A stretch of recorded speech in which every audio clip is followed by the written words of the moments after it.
My dear students, welcome. Here I am Prasenjit. নমস্কাৰ তোমালোকক গণিত পাঠলৈ স্বাগতম জনাইছোঁ।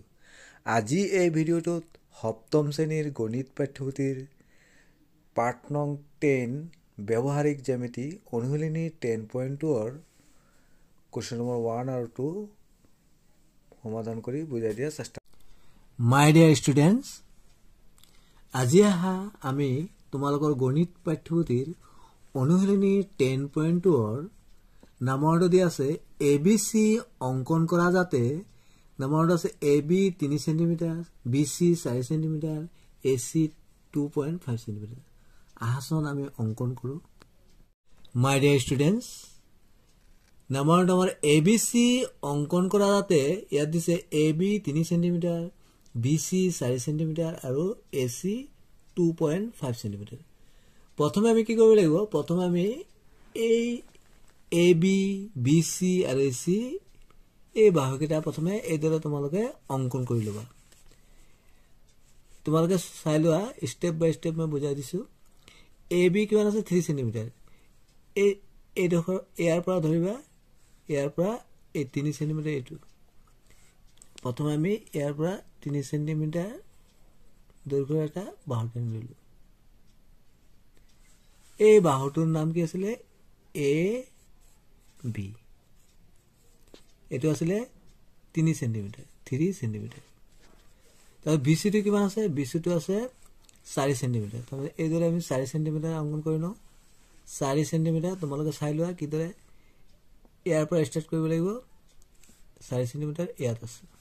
তুমি কি কৰিব লাগিব? 4 cm আঁকিলো। ইয়াৰ নাম কি আছিল? BC। তুমি কি দিলো? BC। এই বাহুটোৰ নাম দিলো BC। এটো আছে 4 cm, 4 cm। তাৰপিছত AC কিমান দিয়া আছে? 2.5 cm। 2.5 টো চাই লোৱা কিদৰে আঁকিব লাগে।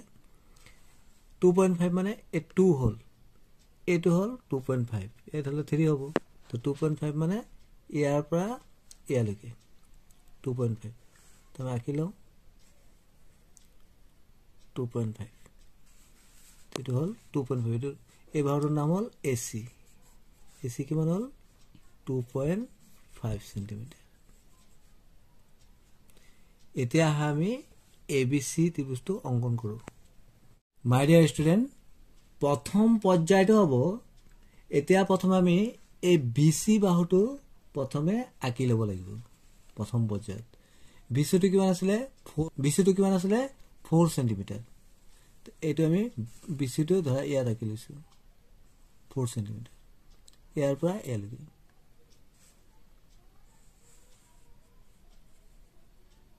4 cm হল। এৰ নাম কি আছিল? BC। BC এই বাহুটোৰ নাম আছিল BC। এটা হল প্ৰথম পৰ্যায় গল। এটা দ্বিতীয় পৰ্যায়ত কি কৰিব লাগিব?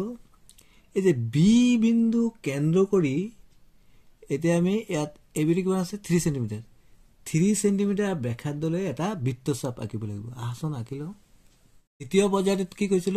B বিন্দু কেন্দ্ৰ কৰি এই যে AB এই বাহুটো কিমান আছে? 3 cm। তোমালোকে কিদৰে কৰিবা? এইদৰে কম্পাছৰ জোঙাটো তোমালোকে এই বিন্দুত বহাই দিবা এইদৰে, আৰু B টো এইদৰে পেন্সিলটো জোঙাটো বহাবা এইদৰে। এটা কিমান আছে? 3 cm। এতিয়া এই B বিন্দু কেন্দ্ৰ কৰিব লাগিব। B বিন্দু কেন্দ্ৰ কৰি এটা চাপ আঁকিব লাগিব। B বিন্দু কেন্দ্ৰ কৰি এই B বিন্দু কেন্দ্ৰ কৰি আমি এটা চাপ আঁকিম। চাপটো 3 cm। এইদৰে আমি চাপটো অঙ্কন কৰিব লাগিব। আঁকিলো। এতিয়া তৃতীয় পৰ্যায়ত কি কৰিম? এতিয়া C বিন্দু কেন্দ্ৰ কৰি আগৰ এই যে চাপটো আছিল কটাকটিকৈ AC কিমান দিছে? 2.5। 2.5 cm ব্যাসাৰ্ধৰ আন এটা চাপ আঁকিব লাগিব। আৰু চাপ দুটালে কটাকটিৰ বিন্দুটোৰ নাম দিব লাগিব A। আহাচন আমি কৰি লওঁ। আকৌ এতিয়া AC টো আমি জুখিব লাগিব। এইদৰে তোমালোকে জোঙাটো এই দিলা আৰু কাঠ পেন্সিল জোঙাটো এইদৰে বহাবা। দেখিলা না? এইদৰে বহাবা। সমান হল। এতিয়া সি বিন্দু কেন্দ্ৰ কৰি এটা চাপ আঁকিব লাগিব এতিয়া চাপ দুডালে যি বিন্দুটোত কাটিলে তোমালোকে চোৱা এই বিন্দুটোৰ নাম দি দিম আমি এ দি দিলো এতিয়া কি কৰিব লাগিব আমাৰ চতুৰ্থ পৰ্যায়টো এ বি প্ৰথমে আমি এ বি যোগ কৰি দিম এ বি এই বিন্দুটো যোগ কৰি দিম এদৰে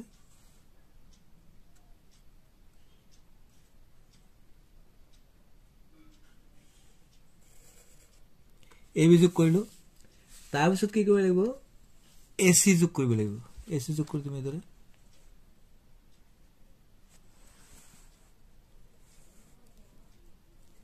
এ সি যোগ কৰা হল এতিয়া তোমালোকে চোৱা আমাৰ আঁকিবলগীয়া ত্ৰিভুজটো হৈ গল এ বি সি এটা কি হৈ গল ত্ৰিভুজ হৈ গল এ বি সি ত্ৰিভুজৰ এই এ বি সি ত্ৰিভুজৰ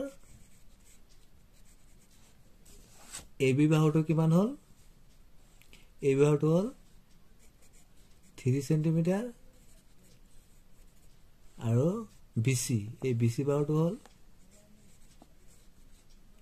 4 সেন্টিমিটাৰ আৰু এসি বাহুটো হল 2.5 সেন্টিমিটাৰ তোমালোকে এইদৰে অঙ্কন কৰিবা আৰু অঙ্কন প্ৰণালীটো তোমালোকে লিখিবা আহা এতিয়া অঙ্কন প্ৰণালীটো মই দেখুৱাই দিছো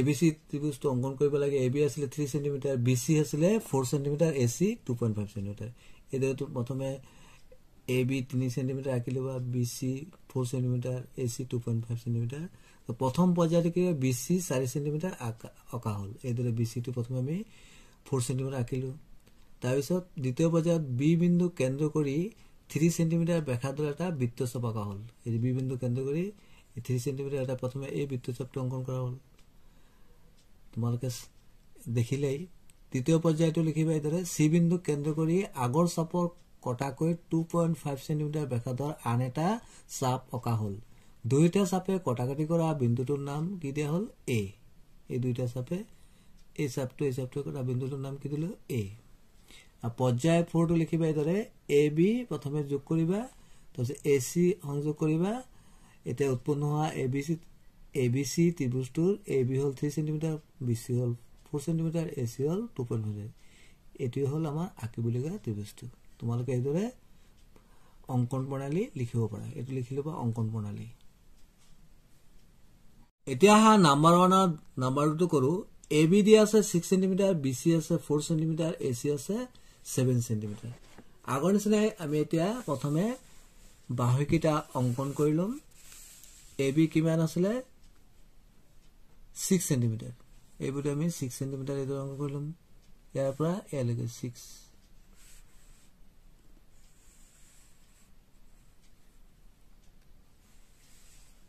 এটো 6 সেন্টিমিটাৰ ইয়াৰ নাম দিলো কি এবি কিমান 6 সেন্টিমিটাৰ এইদৰে আমি বিসি আৰু এসি অঙ্কন কৰিলো এতিয়া আমি ত্ৰিভুজটো অঙ্কন কৰো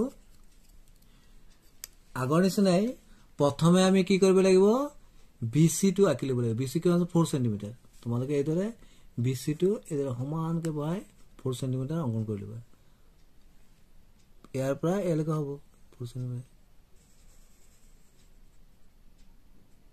4 সেন্টিমিটাৰ ডল বিসি এতিয়া দ্বিতীয় পৰ্যায়ত আমি কি কৰিব লাগিব বি বিন্দু কেন্দ্ৰ কৰি এবি কিমান আছে 6 সেন্টিমিটাৰ ব্যাসাৰ্ধৰ এটা বৃত্তচাপ আঁকিব লাগিব আহাচন আকো এতিয়া আমি এবি বাহুৰ দৈৰ্ঘ্যটো জুখিলো কিদৰে জুখিব লাগিব মই আগৰ নিচিনাই এইদৰে কম্পাছৰ জোঙামুখটো এইদৰে ইয়াত ধৰিব লাগিব আৰু পেন্সিলৰ জোঙাটো বিয়ত দিব লাগিব তাৰমানে এটো সম্পূৰ্ণ বাহুটো জুখিলো এইদৰে তোমালোকে জুখি লবা এতিয়া আমি কৰো প্ৰথমে আমি কি কৰিব লাগিব এই বি বিন্দু কেন্দ্ৰ কৰি এই বি বিন্দুটো কেন্দ্ৰ কৰি এটা বৃত্তচাপ আঁকিব লাগিব আমি বৃত্তচাপটো অঙ্কন কৰো এইদৰে বৃত্তচাপটো অঙ্কন কৰি লব লাগিব এতিয়া এসি তৃতীয় পৰ্যায়ত আমি কি কৰিলে এচিৰ সমান যোগটো লওঁ এইদৰে আমি এচিৰ যোগটো লৈ লওঁ এচিটো আছিলে 7 সেন্টিমিটাৰ 7 সেন্টিমিটাৰ লৈ ললো এতিয়া সি বিন্দু কেন্দ্ৰ কৰি আন এটা বৃত্তচাপ অংকন কৰিব লাগিব আৰু আগৰ চাপটোক কটাকটি কৰিব লাগিব এই কটাকটি কৰা বিন্দুটোৰ নাম কি দিব লাগিব এ দিলো এতিয়া আমি এ বি আৰু এ সি যোগ কৰি দিওঁ তোমালোকে এইদৰে স্কেল পাতেৰে প্ৰথমে এ বি যোগ কৰিবা তাৰপিছত এ সি যোগ কৰিবা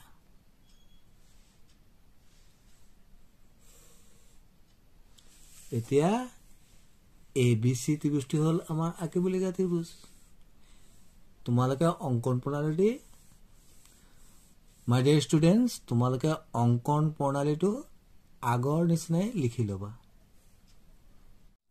এতিয়া আমি নম্বৰ 2 টো চাও নম্বৰ 2 আসলে এটা সমদ্বিবাহু ত্ৰিভুজ অঙ্কন কৰা যাৰ ভূমিৰ দিক 5 সেন্টিমিটাৰ আৰু সমান বাহু দুটাৰ প্ৰতিটোৰে দিক 4 সেন্টিমিটাৰ আমি এক নম্বৰৰ দৰে একেদৰে কৰিব পাৰো ইয়াত ভূমিটো আমি 5 সেন্টিমিটাৰ ধৰিম আৰু বাকি দুটা বাহু সমান সমান 4 সেন্টিমিটাৰ কে কাৰণ আমি জানো সমদ্বিবাহু ত্ৰিভুজৰ দুটা বাহু সমান থাকে আহাসন অঙ্কন কৰো মাই ডিয়াৰ ষ্টুডেন্টস সমদ্বিবাহু ত্ৰিভুজটোৰ ভূমি দি আছিল 5 সেন্টিমিটাৰ আৰু সমান বাহু দুটাৰ প্ৰতিটোৰ দিক দি আছিল 4 সেন্টিমিটাৰ তোমালোকে এইদৰে প্ৰথমে সমান মাপৰ যি দুটা বাহু দিছিলে আঁকি লবা 4 সেন্টিমিটাৰ আৰু ভূমিটো আঁকি লবা এইদৰে 5 সেন্টিমিটাৰ আমি সমান মাপৰ বাহু দুটা ধৰিলো এটা এ বি আনটো এ সি আৰু ভূমিটো ধৰি লৈছো বি সি আহাসন এতিয়া অঙ্কন কৰো প্ৰথমে তোমালোকে কি কৰিবা এইদৰে স্কেল পাতেৰে এই বি সি অৰ্থাৎ ভূমিটো অঙ্কন কৰি লবা ভূমিটো কিমান আছিল 5 সেন্টিমিটাৰ 5 মানে ইয়াৰ পৰা এই 5 টো ইয়াত আছে তোমালোকে এইদৰে অঙ্কন কৰি লবা 5 লৈ 5 হল না ইয়াৰ নাম দি দিলা বি সি এতিয়া কি কৰিব লাগিব এতিয়া এই বি বিন্দু কেন্দ্ৰ কৰি সমান মাপৰ এই বাহুটো লৈ এ বি 4 সেন্টিমিটাৰ ব্যাসাৰ্ধ লৈ এটা চাপ আঁকিব লাগিব এতিয়া প্ৰথমে আমি এটো যোগ লৈ লওঁ আগৰ নিচিনা এইদৰে কম্পাসটো জুংগাটো এইদৰে বহাবা আৰু আগটো এইদৰে আমি 4 সেন্টিমিটাৰ যোগটো লৈ ললো এতিয়া বি বিন্দু কেন্দ্ৰ কৰি আমি এটা প্ৰথমে চাপ আঁকি ল'ব লাগিব এতিয়া এটোটো একই আছে এসি টো একই আছে আকৌ সি বিন্দু কেন্দ্ৰ কৰি আন এটা চাপ আঁকি ল'ব লাগিব আগৰ চাপটো কটাকটি কৰাকে আমি এইদৰে কৰিলম এতিয়া কটাকটি কৰা এই বিন্দুটোৰ নাম দিম এ এতিয়া আমি কি কৰিম যোগ কৰি দিম এ বি আৰু এ সি আহাসন যোগ কৰি দিও এতিয়া হা এ বি আৰু এ সি যোগ কৰিলো প্ৰথমে আমি এ বি যোগ কৰো তাৰপিছত এ সি